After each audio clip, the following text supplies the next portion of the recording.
முருகப்பெருமானின் ஆறுமுகம் திருப்புகழ் பாடலும் அதோட விளக்கமும் நம்ம பார்க்கலாமா? ஆறுமுகம் ஆறுமுகம் ஆறுமுகம் ஆறுமுகம் ஆறுமுகம் ஆறுமுகம் என்று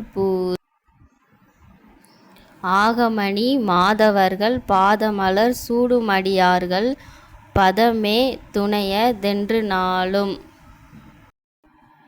ஏறுமயில் வாகனா குகா சரவணா எனது ஈசா என மானமுன தென்று மோதும்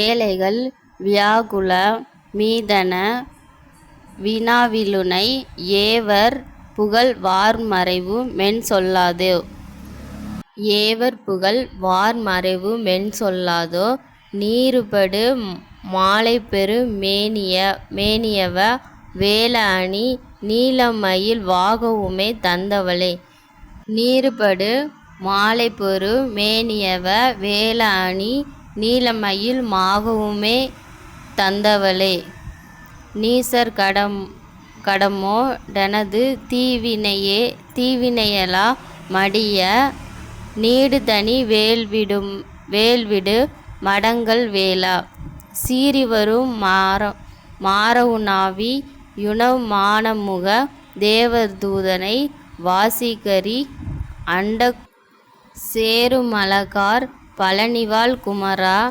குமரனே பிரம்மதேவர் வரதா முருகா தம்பிரானே.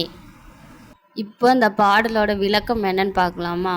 ஆறுமுகம் ஆறுமுகம் என்று 6 முறை சொல்லி திருநீற்றை உடலிலே பூசி அணியும் பெரும் தவசிகள் தம் பாத மலர்களை சூடும் அடியவர்களின் திருவடியை துணையென்று கடைபிடித்தோம் தினந்தோறும் எதற்கு அமைந்த மயில் வாகனனே குகனே சரவணனே என்னுடைய ஈசனே என் பெருமை உனது பெருமை என்று கூறியும் ஏழை அடியார்களின் மனந்துயர் ஏன் எப்படி வந்தது என்று முறையிட்டு கேட்கும் உன்னை யார்தான் புகழ்வார்கள்?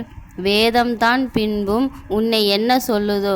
திருநீறு துளங்கும் பொன்னர் மேனியுடையாய் வேலனே அழகிய நீலமயில் வாகனே உமையால் பெற்ற முருகவேலே அசுரர்கள் அனைவருடனும் என்னுடைய தீவினையாவும் மடிந்தொழிய நீண்ட ஒப்பற்ற வேலாயுதத்தை வடவாகினி போன்ற உக்கிரமான வேலனே கோபித்து வந்து பெறும் அரசன் உயிரை உண்ட ஆனைமுகத்தேவரின் தம்பியே மலைச்சிகரம் வான்முகட்டை தொடும் அழகு நிறைந்த பழனி வாழும் குமரனே பிரம்ம தேவருக்கு வரம் தந்தவனே முருகனே தம்பிரானே.